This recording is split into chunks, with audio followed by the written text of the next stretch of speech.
문재인 대통령이 오늘 저녁 청와대에서 석 달간의 국정운영 성과를 알리는 대국민 보고대회를 엽니다. 잠시 후 국민 인수위원들과의 대화를 현장 연결해 전해드립니다. 오늘 오전 경남 진해 STX 조선소에서 폭발 사고가 나 4명이 숨졌습니다. 사망자들은 건조 중인 선박의 내부를 칠하던 하청업체 노동자들이었습니다. 정부가 민간 인증기관에 진출한 전직 농식품부 공무원, 이른바 농피아에 대한 조사에 들어갔습니다. 이런 민관 유착은 다른 부처에서도 심각하다는 지적이 나옵니다. 한미연합군사훈련인 을지 프리덤 가디언 연습이 내일부터 시작됩니다. 북한은 불에 기름을 끼얹는 격이라며 반발하고 있습니다. 내일까지 중부지방과 서해안, 남해안을 중심으로 시간당 30mm가 넘는 강한 비가 내리겠습니다. 비가 그친 뒤 다음 주 중반부터는 반짝 늦더위가 찾아올 전망입니다. 수소, 우주의 75%. 그 무한한 수소로 자동차를 달리게 하다. 현대자동차. JTBC 뉴스룸입니다. 지난 석 달간 문재인 정부의 국정운영 성과를 국민들에게 알리는 대국민 보고대회가 지금 청와대에서 열리고 있습니다. 네, 시민들도 참석한 가운데 민생과 복지, 교육 같은 현안들을 다룰 예정입니다. 오늘 뉴스룸에선 대통령과의 문답이 이루어지는 8시 40분쯤부터 행사장을 직접 연결합니다. 네, 먼저 청와대 출입기자 연결해서 현재까지의 상황부터 알아보겠습니다. 예, 정재윤 기자, 오늘 행사는 이제 일단 8시부터 시작이 된 거죠? 아직 대통령은 나오지 않은 거죠? 그렇습니다. 조금 전인 8시부터 청와대 영빈관에서 일부 행사가 시작됐습니다. 오늘 보고대회에는 국민들 중 정책 제안에 참여한 280여 명의 국민 인수위원들이 참석했습니다. 국민 인수위원들이 새 정부 정책과 그리고 개혁 과제 등에 대해서 질문을 하면 문 대통령을 비롯해 청와대 참모진들과 각 부처 장관들이 답변을 하는 그런 방식으로 진행됩니다. 우선 1부에는 임종석 비서실장 이하의 수석급 참모들과 각 부처 장관들이 저출산과 해외 관광객들에 대한 안전 문제, 그리고 치안 문제 등 다양한 주제에 대해서 논의를 이룰 예정입니다. 예, 그러면 잠시 후에 있을 문 대통령과의 대화는 어떤 방식으로 진행이 되는 겁니까? 네, 문 대통령은 약 8시 40분경부터 시행될 2부에 참석하게 되는데요. 문 대통령은 인사말 후에 약 10여 분 정도 국민 인수위원들로부터 질문을 받고 답변을 할 예정입니다. 그리고 그 이후에는 김정숙 여사도 문 대통령과 함께 무대 위로 올라 객석 질문을 받을 예정입니다. 예, 김정숙 여사도 같이 이제 질의응답을 하게 되는군요. 지난 기자회견에서는 이제 질문 내용이 정해져 있지 않아서 또 화제가 됐었는데 오늘은 어떻습니까? 문 대통령이 국민들에게 받는 질문은 정해져 있습니까? 일단 오늘은 답변할 주제가 정해져 있습니다. 일자리와 사회 안전망 그리고 저출산 문제가 주를 이룰 예정인데요.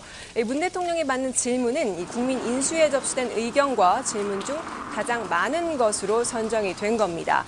새 정부는 지난 5월 24일부터 광화문 1번가 온라인 사이트와 그리고 오프라인을 통해서 국민들로부터 정책 제안과 질문을 받아왔습니다. 예, 앞서도 말씀드렸듯이 문 대통령이 이제 지난주에 이미 취임 100일 기자회견 하지 않았습니까? 오늘 대국민 보고대회를 따로 또 개최한 특별한 배경이 있을까요? 네, 일단 오늘 자리는 국민의 정책 제안을 받아온 국민 인수위가 마무리되면서 새 정부의 향후 국정 방향을 설명하기 위한 취지로 마련이 된 자리입니다. 기자회견 때는 다소 딱딱한 현안들에 대해서 어떤 정부의 큰 정책 방향을 소개했다라고 한다면 오늘 보고대회는 민생과 밀접한 다양한 이슈를 소재로 국민과 국정 방향에 대해서 소통하는 그런 자리로 볼 수 있을 것 같습니다. 다만 일부 야당에서는 보여주기식 소통 행보다 이런 지적을 내놓고 있습니다. 예, 또 뉴스 중간에 대통령과의 대화가 시작이 되면은 또 청와대 연결해서 그 내용을 전해드리도록 하겠습니다. 청와대에서 정재윤 기자였습니다. 다음 소식입니다. 오늘 오전 경남 창원 STX 조선해양에서 건조 중이던 배 안에 폭발 사고가 나 4명이 숨졌습니다. 최근 조선소에서의 산업재해 사고가 잇따라 발생하고 있는데 일단 현장에 취재기자 연결한 뒤 관련된 문제점 짚어보겠습니다. 지금 사고 현장에 배승주 기자가 나가 있습니다. 배승주 기자, 지금 뒤에 어렴풋이 보이는 그 선박이 폭발 사고가 난 선박 같은데 사고 당시의 상황부터 정리를 해주시죠. 네, 그렇습니다. 2달 뒤 완성돼 그리스로 인도될 예정인 7만 4천 톤급 석유화학 제품 운반선인데 현재는 작업이 전면 중단된 상태입니다. 사고는 오전 11시 37분쯤 발생했습니다. 이 선박 내 남은 기름을 보관하는 RO 탱크 내부에서 스프레이 도장 작업 중 폭발 사고가 난 건데요. 탱크 안에 있던 53살 임모 씨 등 협력업체 직원 4명이 모두 숨졌습니다. 인근 다른 탱크에서도 4명이 똑같은 작업을 하고 있었는데 다행히 추가 피해는 없었습니다. 예, 현장에서 들어온 이야기를 들어보면 갑자기 이제 폭발을 하면서 노동자들이 미처 대피할 시간도 없었다. 이렇게 이야기가 들리는데 사고 원인이 밝혀졌습니까? 사고가 난 RO탱크는 갑판에서 12m 깊이에 위치해 있습니다. 갑판에서 탱크로 내려가는 입구는 지름 1m에 불과해 성인 1명이 겨우 통과할 수 있고 바닥 면적은 20제곱미터로 좁은 편입니다. 사실상 밀폐된 공간에서 다량의 가스가 발생하는 도장 작업을 한 건데 작은 불꽃에도 폭발할 수 있는 조건입니다. 때문에 탱크 내부에 조명 등과 공기순환 장치를 필수적으로 설치해야 하는데요. 사고 직후 현장에 있던 4개의 등 가운데 1개가 터져 있었다는 주장도 제기됐습니다. 하지만 아직 정확한 사고 원인은 밝혀지지 않아 내일 오전 국가수 감식과 사망자에 대한 부검이 실시될 예정입니다. 예, 조명등 가운데 하나가 터졌다면은 거기서 어떤 불꽃이 튀어서 사고가 났을 수도 있다. 이런 추정이 가능할 것 같은데 일단은 정확한 사고 원인 조사 결과가 나와봐야지 되겠죠. 오늘 또 그리고 김영주 노동부 장관이 사고 현장을 찾아갔다고 합니다. 사고 당일 장관이 이렇게 직접 다녀간 거는 이례적인 일이라고 하죠. 네, 그렇습니다. 김 장관은 현장을 둘러본 뒤 고질적인 외주화가 참변의 이유라며 사고가 나면 원청에 대해서도 강력한 제재 조치를 취하겠다는 뜻을 내비쳤습니다. 오늘 직접 현장을 찾은 이유도 개선 의지를 보여주기 위한 것이라고 설명했습니다. 예, 지금까지 사고 현장에서 배승주 기자였습니다. 이번 사고로 숨진 4명의 노동자는 모두 하청업체 소속이었습니다. 지난 5월 경남 거제의 삼성중공업 크레인 충돌 사고 때도 하청 노동자만 6명이 숨졌습니다. 조선소에서 사고만 하면 하청업체 직원들에게 피해가 집중되는 이유, 윤정식 기자가 알아봤습니다. 오늘 STX조선에서 사망한 근로자 4명은 모두 특수도장 전문 하청업체 노동자들입니다. 지난 5월 삼성중공업 조선소에서 크레인 충돌로 사망한 6명을 포함해 올해 상반기 산업재해로 사망한 조선업체 노동자 11명 중 9명은 하청업체 소속이었습니다. 이 같은 상황의 배경에는 조선업종의 고질적인 다단계 하청 구조가 자리하고 있습니다. 조선업 하청은 7단계, 8단계 아주 심한 경우에는 10차 하청까지 내려가는 경우도 있습니다. 굉장히 위험한 작업들이 이 최말단에 하청 노동자들이 담당하게 되고 피해자로 되고 있습니다. 실제 지난 4년간 조선업체에서 작업 중 발생한 사고로 숨진 사람 수를 살펴봤습니다. 2013년 23명 중 20명이 하청업체 소속이었고 2014년에는 24명 중 22명, 이듬해에는 25명 중 20명, 작년에도 25명 중 18명입니다. 4년 동안 전체 사망자 중 하청업체 노동자 비율은 82%입니다. 지난 17일 정부는 건설업종의 경우 다단계 불법 하도급 적발 시 원청업체에도 3년 이하 징역 또는 3천만 원 이하 벌금을 부과하겠다고 발표했습니다. 하지만 조선업의 경우 이런 조치 대상에서도 빠졌습니다. JTBC 윤정식입니다. 세월호 침몰 해역에서 사람뼈 석점이 추가로 발견됐습니다.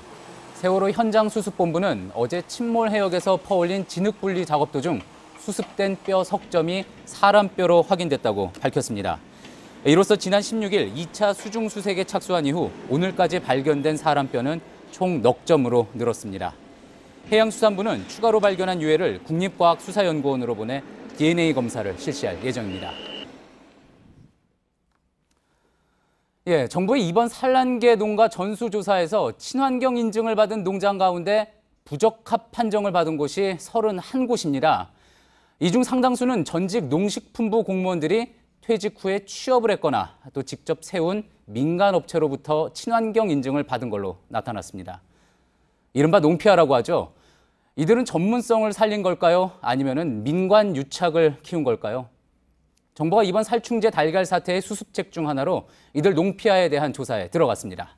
하지만 JTBC 취재 결과 이런 인증 마피아는 식품뿐만이 아니라 공산품을 평가하는 다른 민간 인증기관에도 넓게 퍼져 있는 것으로 나타났습니다. 이태경 기자입니다. 이낙연 국무총리는 어제에 이어 오늘도 농피아 근절 의지를 밝혔습니다.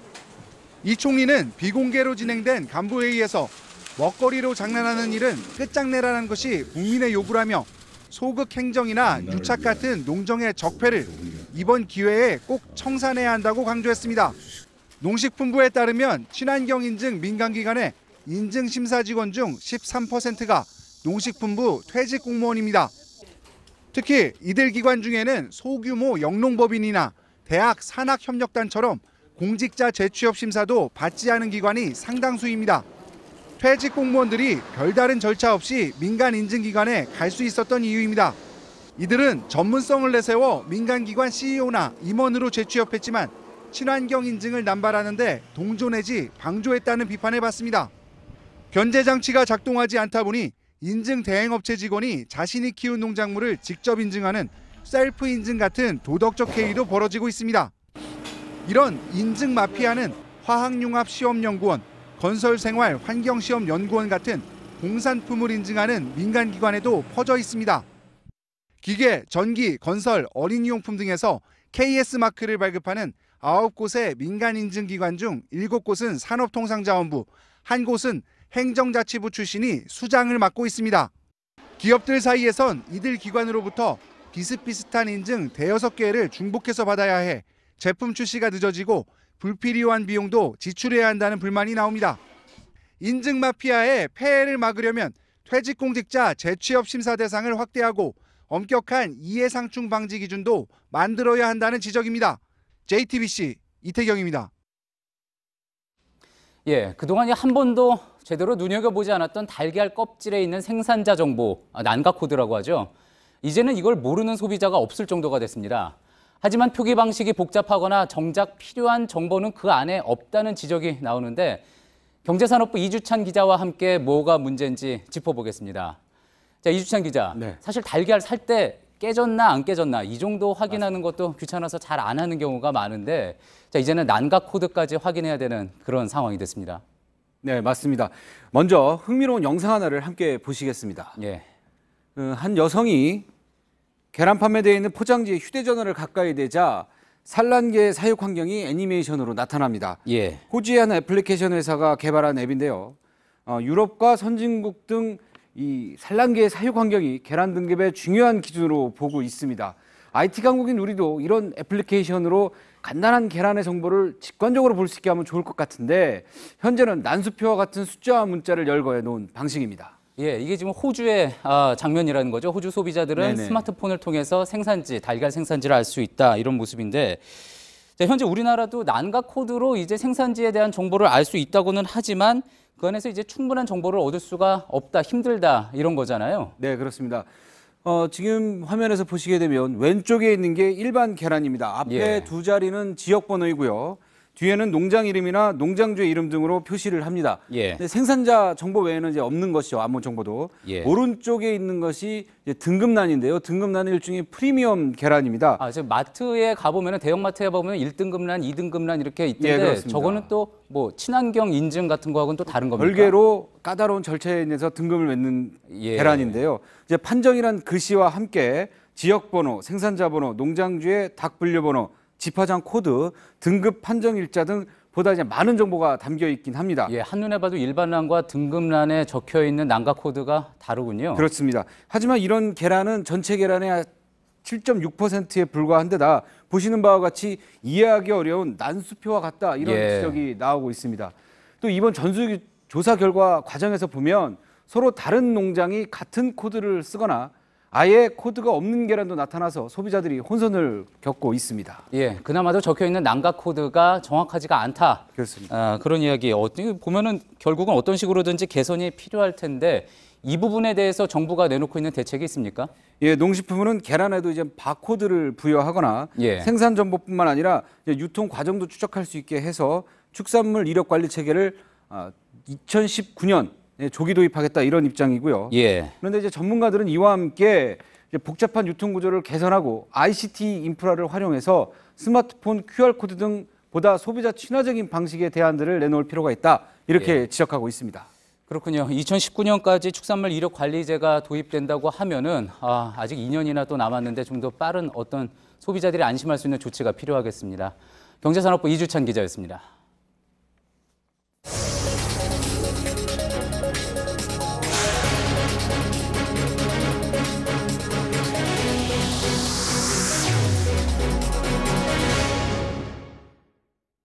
네, 비는 지금 소강 상태죠.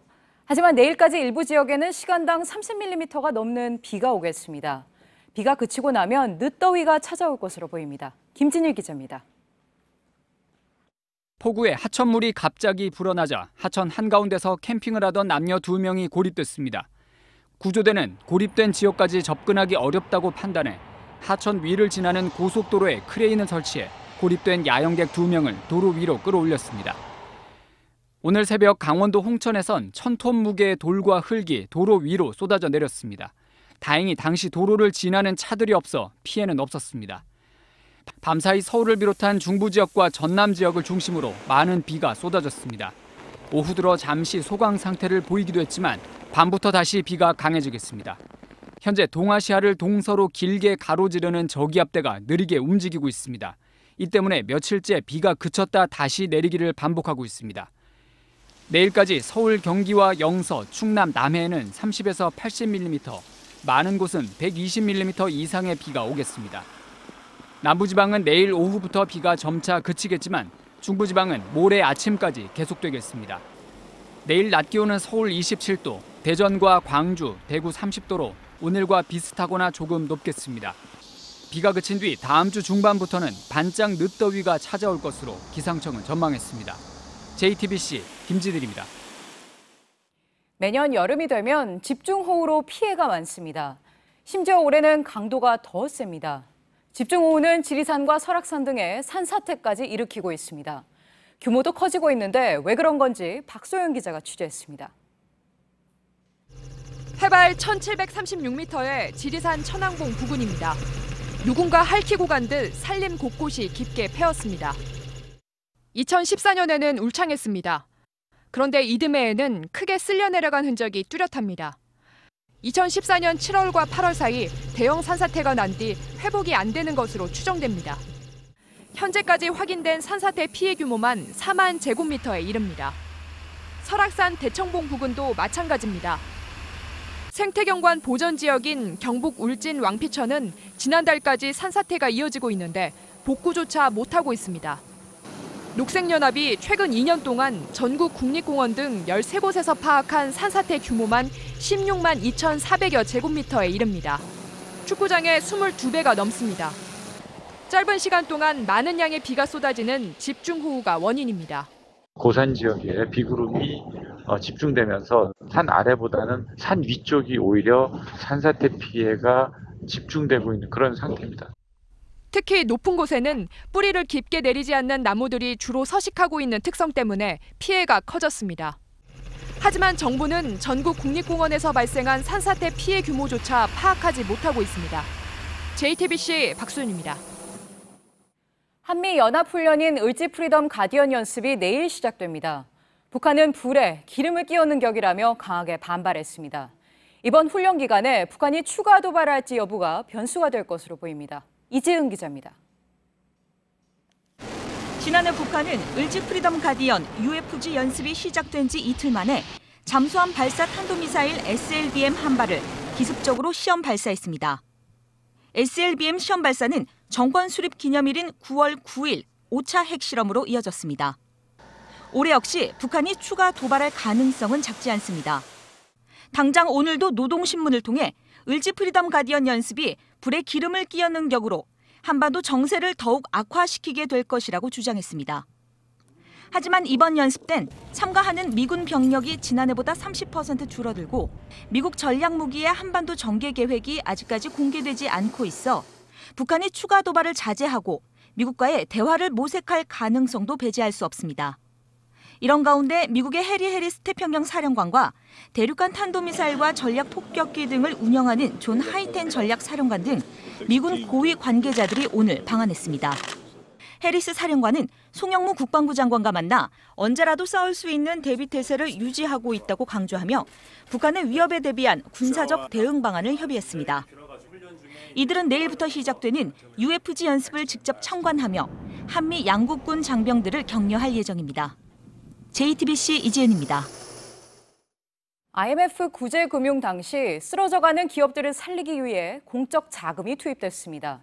이후 자금을 상환해왔는데 박근혜 정부는 계획보다 12조 원 이상 덜 상환한 것으로 드러났습니다. 역대 정부 가운데 가장 심각한 수준입니다. 이희정 기자의 단독 보도입니다. 박근혜 정부가 지난 4년 동안 상환한 공적 자금은 4조 1천억 원입니다. 당초 16조 7천억 원을 상환할 계획이었지만 결국 12조 6천억 원을 갚지 못했습니다.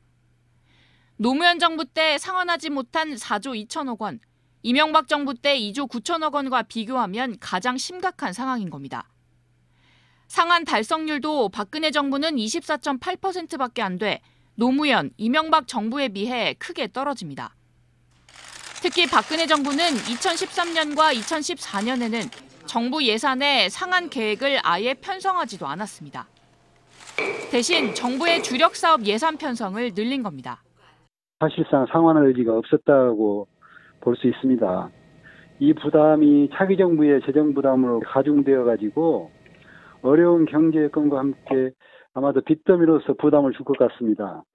금융위원회 관계자는 당시 계획보다 빨리 상환된 측면이 있어서 재정운영부서가 급하지 않다고 판단한 것 같다고 말했습니다. 문재인 정부는 특히 이명박 박근혜 정부에서 잘못 집행됐던 지출을 줄여 부족한 세금을 확보할 계획입니다. 내년엔 공적 자금 정기 상환 대책을 점검하게 되는데 지난 정부의 상환 부진 사유를 우선 파악하고 상환 계획을 마련해야 할 필요성도 제기됩니다. JTBC 이희정입니다. 네, 피자헛 본사가 계약서에 없는 명목으로 가맹점에게 수수료를 받는 건 부당하다는 판결이 나왔습니다. 본사의 이런 행태에 대해 공정위가 과징금을 부과했던 게 정당하다고 본 겁니다. 박민규 기자입니다. 7년 동안 피자헛 가맹점을 운영해온 A씨는 같은 기간 동안 본사에 4천만 원 가량의 수수료를 냈습니다. 계약서에도 명시되지 않은 가맹점 관리 수수료, 이른바 영어로 어드민 피라는 명목이었습니다. 2003년 도입 당시 매출액의 0.34%였던 수수료는 점점 올라서 2012년엔 0.8%가 됐습니다. 진짜 어디 쓰이는지도 모르고 그냥 내는 거예요. 그냥 0.8% 어둠이 피하는 거에 나가는구나. 본사에서 아무도 설명을 안 해줘. 공정거래위원회는 올 1월 피자헛이 가맹사업법을 위반했다며 과징금 5억 2,600만 원을 부과하고 시정을 명령했습니다. 하지만 피자헛은 어드민 피는 지원 업무의 대가로 가맹점들도 사전에 알고 있었다며 공정위를 상대로 법원에 소송을 냈습니다. 하지만 법원은 이를 받아들이지 않았습니다. 재판부는 본사 지위를 이용해 가맹점에 불이익을 주는 행위라며 비용을 부과하려면 새로 계약을 체결해야 한다고 판단했습니다. 앞서 피자헛 가맹점주 89명이 어드민 피를 돌려달라며 낸 민사소송에서도 법원은 2심까지 점주 측 손을 들어줬습니다. JTBC 박민규입니다. 2011년 중동에서 확산된 반정부 시위에 참여한 요르단인을 난민으로 인정해야 한다는 판결이 나왔습니다. 서울행정법원은 아랍의 봄 시위에 참가하고 한국에 들어와 난민 신청을 했다가 거부당한 요르단인 A씨가 낸 소송에서 A씨의 손을 들어줬습니다. 서울 출입국 사무소의 판단과 반대로 법원은 A씨가 본국에서 박해받을 가능성이 있다고 봤습니다.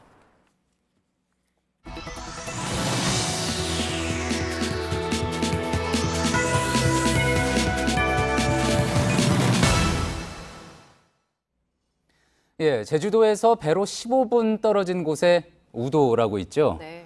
예, 사람들이 많이 찾게 되자 교통사고도 늘었고 그래서 최근 렌터카들이 아예 섬 안으로 못 들어오게 막았습니다. 네, 그래서 사고 위험은 줄었는데 아직 풀어야 할 과제가 많습니다. 최충희 기자입니다. 해안선을 따라 관광객들이 여유롭게 시간을 보냅니다. 제주도 성산포항에서 배로 15분 떨어진 우도입니다. 연간 200만 명이 찾을 정도로 인기가 높습니다. 과거 차량과 자전거, 스쿠터가 뒤엉켜 위험한 모습이었던 것과는 다릅니다. 이달 1일부터 렌터카 출입을 제한했기 때문입니다. 저희가 예전에 여행 왔을 때는 차가 굉장히 많아서 우리가 움찔움찔하면서 사고 위험성이 좀 많았는데 렌터카가 많이 주니까 저희가 더 여유 있고 한적하게 여행할 수 있어서 굉장히 좋은 것 같아요. 렌터카가 못 들어오는 대신에 우도 해안도로 13km를 일주하는 43대의 순환버스를 운행하는 등 대중교통을 강화했습니다. 하지만 상인들은 울상입니다. 점심시간이지만 식당은 텅텅 비었고 특히 우도 내 숙박업소를 찾는 관광객들의 발길이 많이 줄었습니다. 렌트카가 못 들어온다는 그 소식에 예약률이 상당히 저조하고 이미 예약된 사람들도 그 짐을 못 들고 들어온다고 캔슬하는 사람이 거의 많아요. 지금 공실이에요 지금. 또 우도 출발점인 성산항 인근의 주차시설도 문제입니다. 대부분 관광객들이 렌터카를 주차해야 하는데 공간이 부족한 겁니다. 주차타워 등 860대 규모의 주차시설이 있지만 성수기에는 최대 하루 3,000대의 차량이 몰려들기 때문에 확충이 필요해 보입니다. JTBC 최충일입니다. 예, 이번에는 포항의 어촌마을 이야기입니다. 주민들이 방풍림으로 심은 소나무가 하루아침에 30여 그루나 잘려나갔다고 합니다. 네, 소나무를 세운 데가 원래 국유지였는데 이게 민간에 팔리면서 그렇게 됐습니다. 포항 주민들이 공들여 만든 숲이 졸지에 없어질 위기에 놓였습니다. 윤두열 기자입니다. 경북 포항시 호미곶 인근 해안가에 바닷바람을 막아주는 소나무가 마을 앞으로 펼쳐져 있습니다. 28년 전 허허벌판이었던 이곳에 주민들이 묘목을 심고 애지중지 가꾸어온 방풍림입니다. 호미수회라는 모임까지 만들어 그동안 심은 나무가 5만 그루에 이릅니다. 그런데 바닷가 쪽으로 가보니 30여 그루의 나무가 밑동이 잘렸습니다. 국방부가 지난 5월 이 땅을 민간에 팔았는데 땅 주인이 마음대로 소나무를 벤 겁니다. 바닷가에는 이걸 어부림 방풍림을 아주 중요시하게 생각합니다. 그래서 이걸 무단 벌채를 하니까 주민들이 보고 그냥 못 지나가고 어떻게 해서 이게 마음대로 하느냐.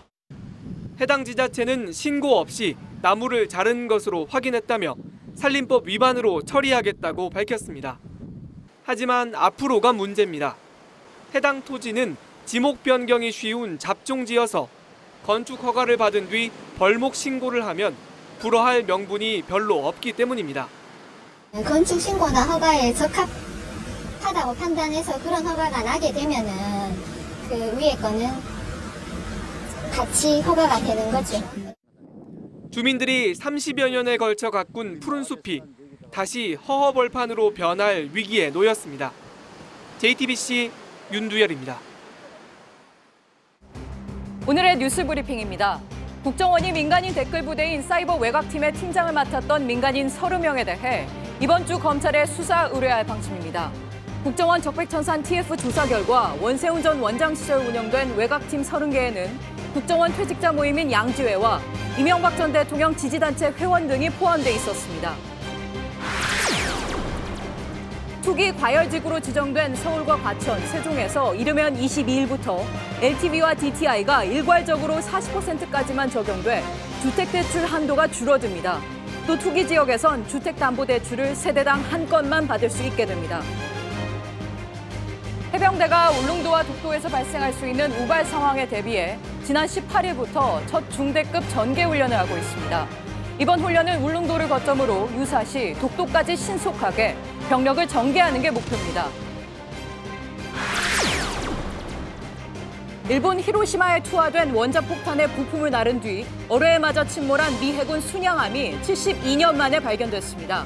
민간 탐사대는 필리핀의 5,500m 아래에서 잔해의 위치를 찾았다고 밝혔습니다. 네, 이틀 전 스페인에서 발생한 차량 테러의 충격이 여전합니다. 테러 직후 없어진 7살 아이는 아직 못 찾았고 신혼여행을 왔다가 남편이 잃은 아내는 말을 잃었습니다. 연주환 기자입니다. 흰색 승합차가 질주했던 거리에 슬픔과 애도의 발길이 이어집니다. 엄마 손을 꼭 잡고 호주에서 온 7살 줄리아는 테러 직후 다친 엄마의 손을 놓쳤습니다. 바르셀로나의 뜨거운 햇살을 피하기 위해 쓴 선글라스 사진만 남았습니다. 스페인 언론이 소년을 찾았다고 보도했지만 오보였습니다. 아직 엄마는 아이를 기다리고 있습니다. 사진 속 미소 짓는 남편은 이제 다시 만날 수 없습니다. 결혼 1년 만에 바르셀로나로 신혼여행을 결심한 미국인 터커 부부는 가장 행복해야 할 순간이 비극으로 바뀌었습니다. But more important, I just don't understand it. It's just hard to understand how anything like that could happen. 스페인 국왕과 왕비도 테러 현장을 찾아 위로했습니다. 한편 테러 용의자들 신원이 공개되자 용의자 가족과 이웃은 충격에 빠졌습니다. 캄브릴스 테러 직후 사살된 무사 우카비르의 아버지는 또래 아이들과 같았다며 극단주의 조짐은 없었다고 주장했습니다. 하지만 우카비르는 2년 전 무슬림만 남기고 모든 이도교를 죽이겠다는 게시글을 SNS에 올리기도 했습니다. JTBC 연지환입니다. 위안부 할머니가 자신의 삶을 돌아본 다큐멘터리 22가 중국에서 개봉했습니다. 개봉 닷새 만에 300만 명이 몰렸습니다. 19에 일본군에 끌려간 고 박차순 할머니는 아리랑을 부르며 마지막까지 모국을 그리워했습니다. 백종훈 기자입니다. 아리롱 튕고매요. 아리롱 아라리요. 중국과 한국 제작사가 합작해 만든 위안부 다큐멘터리 영화 22의 한 장면입니다. 지난 1월 95세로 세상을 떠난 위안부 출신 박차순 할머니가 생전에 아리랑을 부르며 고국에 대한 그리움을 말하는 대목입니다. 이 영화는 14일 중국에서 먼저 개봉해 닷새 만에 300만 명의 관객을 돌파했습니다. 영화 제목 22는 제작 당시 중국에서 확인된 위안부 피해 생존자 수를 뜻합니다. 이 영화는 위안부 피해 할머니들의 고통을 파헤치기보다는 본인의 삶에 대한 생각을 담담하게 그려냈다는 평가를 받고 있습니다. 1923년 전북 전주에서 태어난 박 할머니는 19살 되던 해 일본군에 끌려가 난징 위안소 등에서 고초를 겪었습니다. 해방 후 한국으로 돌아가지 못하고 중국에 정착해 경제적으로 어렵게 살아왔습니다. 박 할머니는 세상을 떠날 때까지 고향을 그리워했지만 한국 방문의 꿈은 결국 이루지 못했습니다.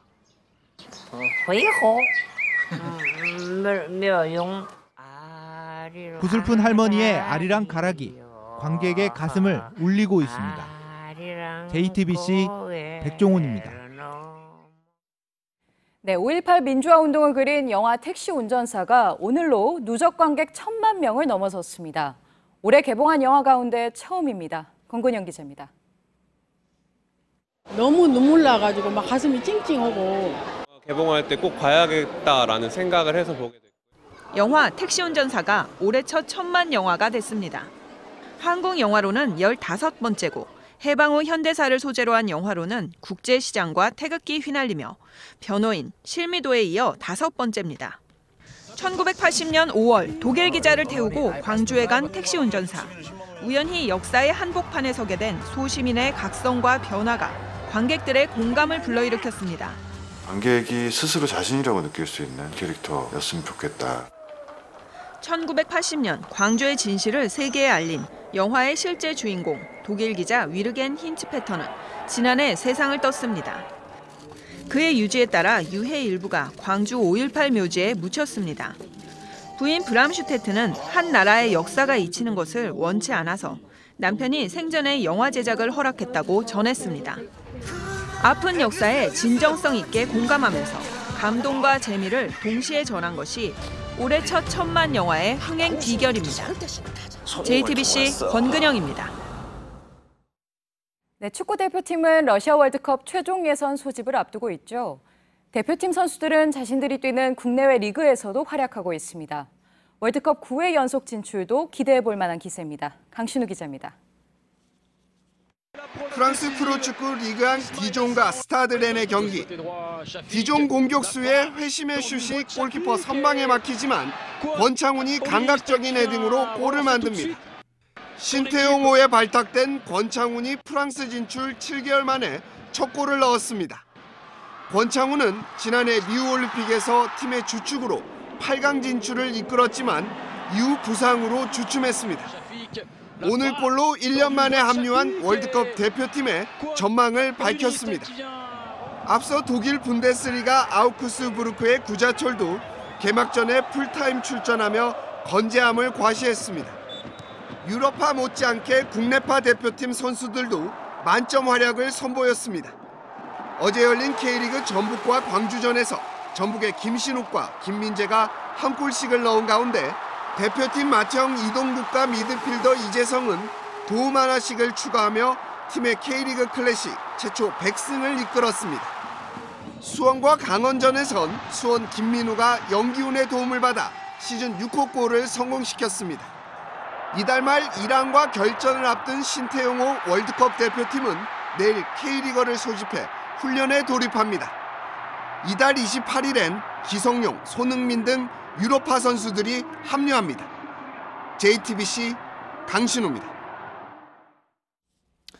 예, 뉴스 초반에 전해드린 대로 문재인 정부 출범 100일을 기념해 그동안의 국정 운영의 성과를 설명하고 또 향후 개혁 과제 등에 대해서 국민들과 대화를 나누는 자리가 지금 청와대에서 진행되고 있습니다. 정치부 서복현 기자와 잠시 얘기를 나누고요. 또 청와대 기자 연결해가지고 자세한 소식 들어보겠습니다. 서복현 기자. 예. 이제 행사가 1부와 2부로 진행이 되는 건데 예. 아직 보니까 문재인 대통령이 나오지는 않은 것 같고 문재인 대통령이 나오는 행사는 2부에 진행이 되는 거죠? 예, 그렇습니다. 1부에서는요, 청와대 수석 그리고 각 부처 장관들이 국민 인수위원으로부터 질문을 받고요. 2부부터 문재인 대통령이 직접 질의응답을 받는데요. 예. 국민이 묻고 대통령이 답하다라는 부제로 진행이 됩니다. 말씀드렸듯이 이 자리에서 문 대통령이 직접 질문을 받고 답변을 할 예정입니다. 질문은 영상을 통해서 이루어진다고 합니다. 예, 그렇군요. 그러면은 1부에서는 어떤 내용이 나왔는지 청와대 현장 다시 한번 연결을 해서 들어보도록 하겠습니다. 청와대 정재윤 기자 지금 연결이 되어 있는데요. 정재윤 기자, 앞서 일부 지금 화면으로 들어오는 것을 보니까 참모들이 또 시민들과 질문을 나누는 모습들 나오고 있는데 일부가 어떻게 진행이 됐습니까? 네, 오늘 보고대회는 딱딱한 형식이 아닌 다소 자유로운 분위기로 진행이 되고 있습니다. 자리도 시민들과 청와대 수석들 그리고 장관들이 함께 앉을 수 있게 배치가 됐고요. 또 데이브레이크라는 가수의 공연으로 행사가 시작됐습니다. 사회자들은 본격적인 질의응답에 앞서 임종석 비서실장과 장하성 정책실장 그리고 강경화 외교부 장관에게 다소 가벼운 질문을 하면서 분위기를 풀기도 했습니다. 또 이후에는 위원들이 각 분야별로 질문을 하면서 청와대 수석들이나 부처 장관들이 답변을 하는 방식으로 이루어졌습니다. 예, 각 부처 장관들에게 또 시민들이 궁금한 부분이 많이 있었을 것 같은데요. 해당 주제를 하나씩 정해서 아무래도 물어봤겠죠. 어떤 질문들이 나왔습니까? 네, 그렇습니다. 우선 질문 중에는요, 문재인 정부 장애인 정책 구상에 대한 질문이 나왔는데요. 이에 대해서 김수현 사회수석이 답변을 했습니다. 이 정부가 끝나기 전까지 체감할 만한 그런 변화를 이루겠다고 약속을 했고요. 또 자살 문제 관련해서도 질문이 나왔습니다. 이에 대해서는 이 박능호 보건복지부 장관이 답변을 했는데 내년부터 전담 부서를 신설을 하고 또 남은 가족을 위해서는 긴급 복지 지원 제도 등을 마련하겠다. 이렇게 약속을 했습니다. 또 외교 문제와 관련해서는 지난 5월 라오스에서 발생한 한국 여성 실종 사건을 사례로 들면서 질문이 나왔는데 이 해외 관광객들의 안전보장 방안에 대한 질문이었습니다. 이에 대해서는 강경화 장관이 효과적인 초기 대응이 이루어질 수 있도록 이 해외 지킴이 센터를 설치해서 준비하고 있다. 이렇게 설명을 했습니다. 이외에도 이 문화재 관리 문제라든지 불공정 음원 수익 문제 또 이 치안센터 개선 문제 등 다양한 이 민생과 밀접한 관련된 그런 주제들이 질문으로 나왔습니다. 오늘 행사에서 이 청와대 수석 중에는 이 김수현 사회수석 그리고 하승창 사회혁신수석이 답변을 했고요. 또 그리고 부처 장관 중에서는 강경화 외교부 장관, 도종환 문체부 장관, 김부겸 행안부 장관 등이 질의응답 시간을 가졌습니다. 예, 지금 현장에 연결된 모습이 나오고 있는데요. 문재인 대통령이 이제 등장을 하고 있습니다. 행사장에 나오고 있는 모습 보고 계십니다.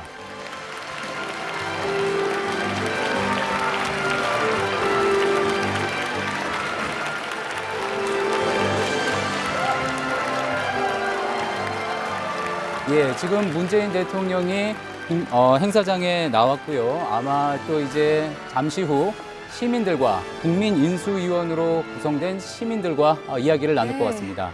직접 한번 여러분 보시죠. 목소리 듣고 싶으시죠? 예, 국민 여러분께 인사 한 말씀 부탁드립니다. 예, 국민 여러분 정말 고맙습니다. 광화문 1번가에 정말 많은 국민들이 참여해 주셨습니다. 방문자 수가 100만 명 넘었고요. 9만 명이 국민인수위원으로 참여해서 정책 제안을 18만 건 넘게 해주셨습니다. 그렇게 국민들께서 열심히 정책 제안들을 해주셨는데 제안을 받는 것으로 그치지 않고 그 제안들이 어떻게 정책에 반영되고 있는지 보고 드리는 것이 국민들께 대한 도리라고 생각했습니다.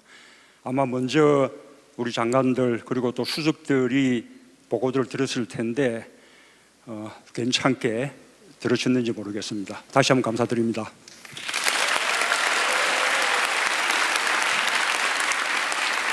네.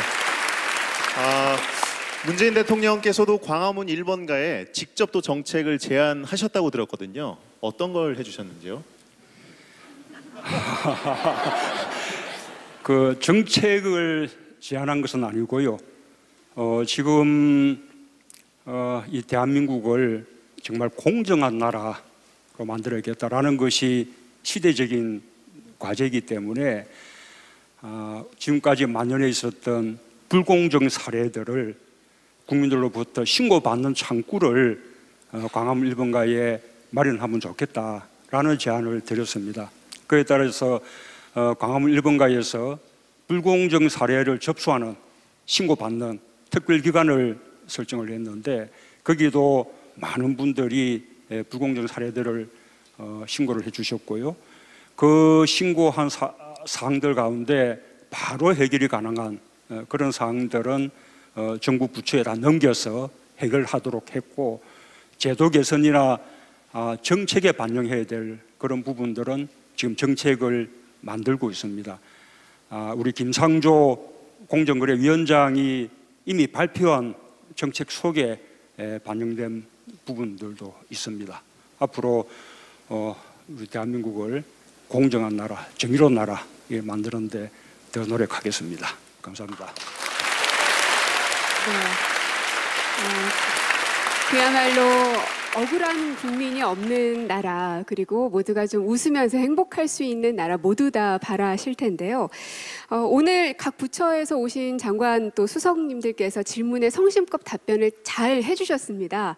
그런데 그래도 대통령님께서 오늘 특별히 이 시간에 오셨으니 이 질문에 대해서만큼은 꼭 답변을 직접 해주셨으면 하는 마음이거든요. 네. 그래서 저희가 또 준비를 했죠. 그렇습니다. 그 질문들을 저희가 직접 모아봤습니다. 화면으로 만나보시죠.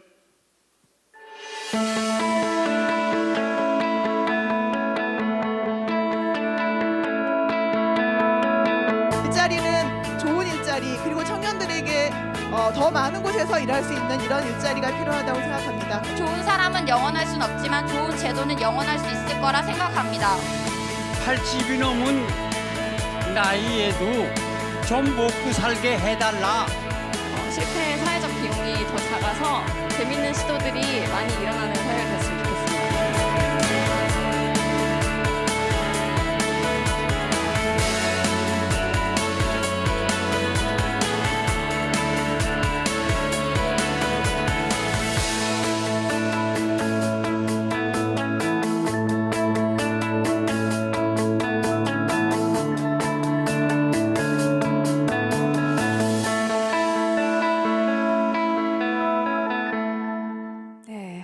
두 가지의 질문이 나왔는데요. 역시나 관심이 많습니다. 일자리에 대한 질문, 여기에 대한 대통령의 답변 듣고 싶은데요.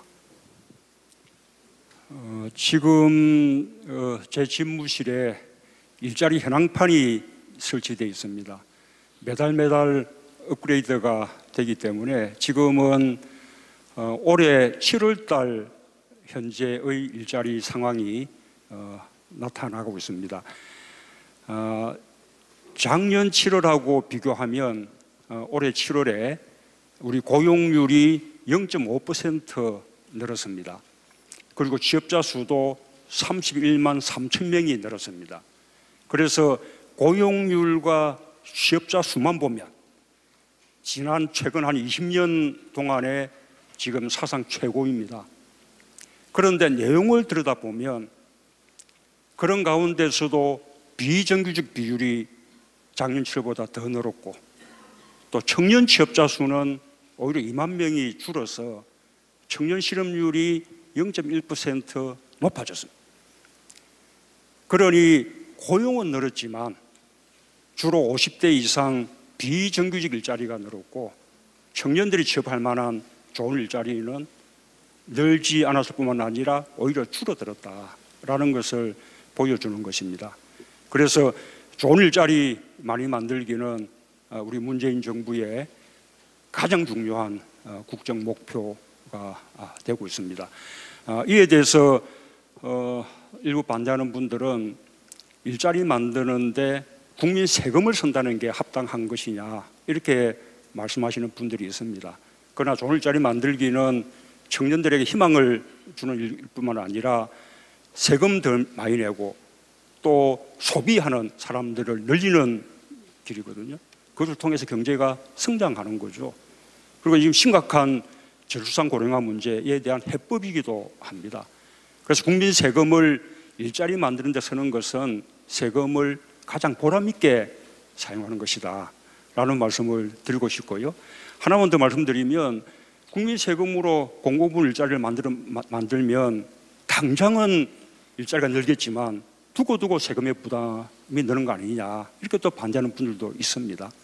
그런데 우리 인구 추세를 보면 지금 청년 취업층 인구가 지금이 가장 많은 시기입니다. 왜냐하면 6.25 전쟁 이후에 베이비 부머 세대들의 자식 세대가 지금 청년 취업 연령층에 지금 와 있거든요.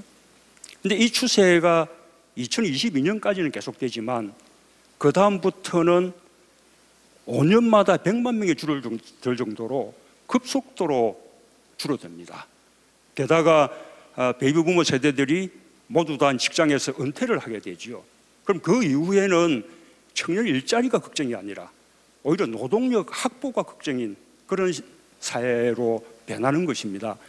우리가 일본의 그 인구 분포 변화를 우리가 몇 년 늦게 뒤따르고 있는데 일본이 근래 몇 년 동안 우리보다 오히려 청년 일자리가 더 심각했다가 올해에는 완전히 역전돼서 오히려 사상 유례없는 청년 취업 호황을 누리고 있거든요. 그래서 좋은 일자리 만드는 거 몇 년만 특단의 대책을 강구하면 그 뒤에는 더 많은 예산 부담을 하지 않아도 충분하다라는 말씀을 드리고 싶습니다. 네. 문재인 대통령이 그동안 취임 이후에 가장 많이 언급한 단어가 일자리였다고 들었는데 국민 제안이 그만큼 또 많았기 때문이기도 하고 또 두 번째로 왔던 제안은 아이 낳고 싶은 나라를 만들어 주십사 하는 제안이었습니다. 제가 제 아들, 딸이 전부 아이가 하나씩 있는데요. 이제 어느 정도 자랐기 때문에 제가 한 명 더 낳지 그러냐 이러면 둘 다 엄두가 안 난다는 겁니다. 뭐 아예 아이 하나 갖는 것도 엄두가 안 난다라는 분들이 많죠. 이제 지금처럼 이렇게 아이를 낳지 않으면 앞으로 대한민국이 어떻게 되겠습니까? 벌써 올해부터 생산 가능 인구가 줄어들기 시작했거든요. 몇 년 지나면 대한민국 총 인구가 줄어듭니다. 정말 아이를 낳을 수 있는 그런 나라, 또 아이를 낳고 싶은 나라 만들어야 되는데 아마 많은 대책들을 이미 앞에서 장관님들이나 수석들이 말씀을 하셨을 것으로 믿고, 제가 이제 하나만 더 말씀드리면, 역시 근본적인 해법은 지금 아이를 기르는 것이 엄마의 부담으로만 되어 있는데, 엄마와 아빠가 함께 아이를 기를 수 있는 나라를 만드는 것이 가장 시급하다고 생각합니다. 그래서 뭐 아빠도 육아휴직을 사용하게끔 뭐 하겠다라는 정책들도 말씀하셨을 텐데, 근원적으로는 노동 시간을 연장 노동을 포함해서 주 52시간제 이것을 빨리 확립하고 또 연차 휴가를 다 사용하도록 해서 일하는 부모, 아빠, 엄마가 아이를 키울 수 있는 여유를 갖도록 하는 것이 더 근본적인 해법이라고 생각합니다. 반드시 그렇게 만들겠습니다. 네. 이렇게 아이에 대한 이야기 하니까 가족 생각이 나고요. 또 그러다 보니 더더욱 옆자리가 조금 허전하게 느껴지지 않나요? 저희 둘이 포위를 하고 있으니까 예. 굉장히 좀 불안해하시고 허전하시는 것 같은데, 지금 아까 그 객석에 보이셨거든요. 네네. 네. 김정숙 여사님이 몰래 지금 와 계신데 앞으로 모셔도 되겠습니까? 그래 볼까요? 네. 여러분 큰 박수로 앞으로 모시겠습니다. 네.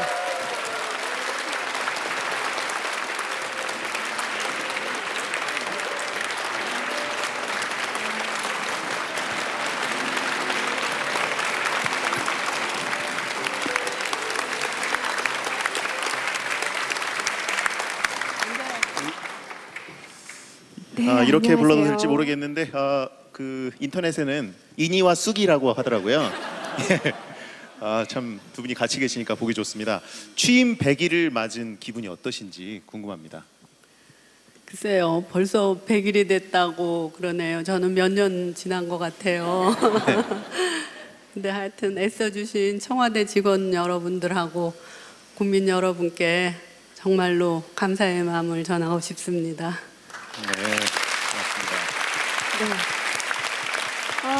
사실 여사님 하면 유쾌하고 친절한 정숙 씨, 이런 단어 참 많이 떠올리시죠. 그래서 저희가 그동안 100일간의 모습들을 키워드로 한번 모아봤습니다. 네. 자, 그러면 첫 번째 키워드는 어떤 거죠?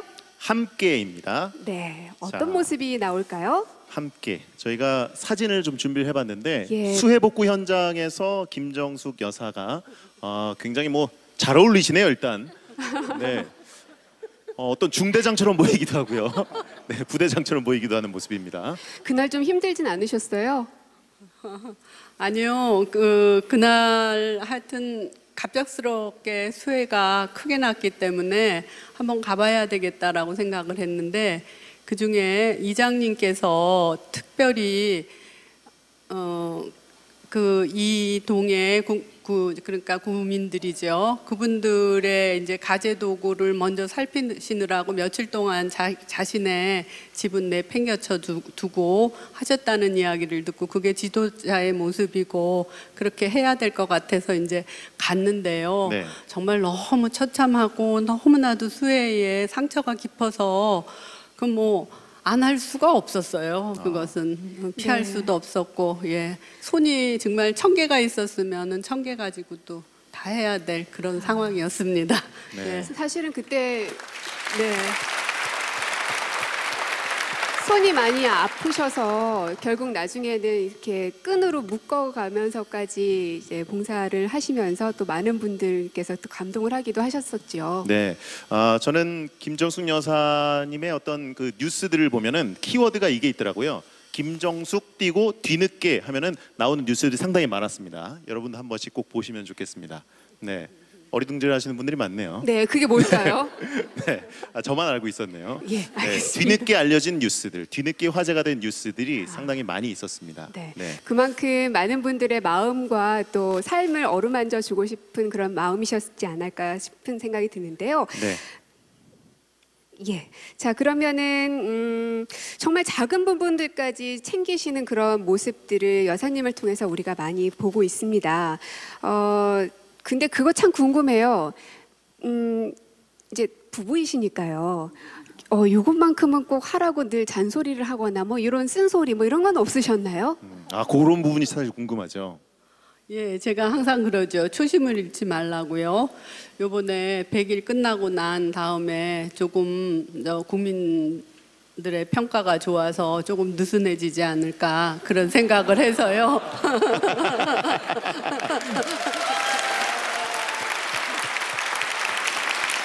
제가 그랬습니다. 예, 오늘 취임해서 처음 일을 시작하는 마음으로 초심을 잃지 말고 꼭 그렇게 하셔야 됩니다. 내가 그렇게 꼭 당신을 지키겠습니다. 나 자신도 지키고 그렇습니다. 네, 고맙습니다. 오늘 청와대 영빈관에서 이렇게 생방송으로 대통령 내외분 또 그리고 각 부처 장관들 수석들과 소통하는 시간을 마련했는데 이런 자리들이 앞으로 좀 많이 펼쳐지면 좋지 않을까 하는 생각이 듭니다. 지금 전국의 모든 방송사를 통해서 생중계가 됐는데요. 마지막으로 국민 여러분께 문재인 대통령께서 인사 한 말씀 부탁드리겠습니다. 예, 그 국민인수위원회는 이제 마감이 됐는데요. 이렇게 강화문 1번가를 통한 이런 소통 노력 또 국민들로부터 계속해서 정책 제안을 받아서 우리 문재인 정부의 정책을 국민들과 함께 만들어 나가는 노력들은 앞으로도 지속해 나가겠습니다. 아마 우리 그 6년 찬 국민 소통 수석께서 여러 가지 방안들을 만들고 계셔서 아마 오늘 설명할 수 있는 기회가 있었을지 모르겠는데 제 생각에는 지금 이제 국민들은 주권자로서 평소에 정치를 그냥 구경만 하고 있다가 선거 때 한 표를 행사하는 이런 간접민주주의로는 만족하지 못하고 있다고 생각합니다. 그렇게 한 결과 우리 정치가 이렇게 낙후됐다라고 국민들은 생각하고 계신 거죠. 그래서 촛불 집회처럼 정치가 잘못할 때는 직접 촛불을 들어서 정치적 의사 표시를 하고 또 댓글을 통해서 정치적 의사 표시를 하고 당원의 권리당원, 정당의 권리당원으로 참여하고 그리고 또 이 정부의 정책에도 직접 제안하고 그것을 반영해 줄 것을 요구하고 이런 직접 민주주의를 국민들께서 요구하고 있다고 생각합니다. 네. 이 문재인 정부도 이런 국민들의 집단 지성과 함께 나가는 것이 국정을 성공할 수 있는 그런 길이라고 생각합니다. 온라인, 오프라인 가리지 않고 국민들과 끊임없이 소통하는 노력 계속해 나가겠습니다. 감사합니다. 네, 고맙습니다. 네. 1시간이라는 참 짧은 시간 동안 여러분과 함께 만든 시간이었습니다. 그리고 지나온 100일간의 시간, 또 짧다면 짧은 시간이었지만 앞으로의 5년 더 많이 기대해 주시고 더 많이 응원해 주시고 또 채찍질도 가해 주셨으면 감사하겠습니다. 네, 청와대에서 생방송으로 전해드리는 문재인 정부 출범 100일 기념 국민인수위원회 대국민 보고 대한민국 대한국민 여기서 마치도록 하겠습니다. 함께해 주신 여러분 고맙습니다. 감사합니다. 예, 청와대 영빈관에서 열린 대국민 보고대회 문재인 대통령과 또 문재인 대통령 내외의 시민들과 질의응답 나누는 모습 저희 봤는데요. 스튜디오에 정치부 서복현 기자 나와 있습니다. 서복현 기자, 일단 간단하게 어떤 이야기가 나왔는지 한번 정리해 주시죠. 일단 질의응답이 중요할 텐데요. 첫 번째 질문이 양질의 일자리와 관련된 질문이 나왔습니다. 그 자리에서 문재인 대통령은 작년 7월과 비교했을 때 고용률이 0.5% 늘었고 또 취업자 수는 31만 3천 명이 늘었다. 이렇게 20년 동안 사상 최고의 수치를 보이고 있다 이렇게 얘기를 하면서도요. 근데 청년 취업 일자리는 늘지 않고 있다. 이런 또 문제를 지적을 했습니다.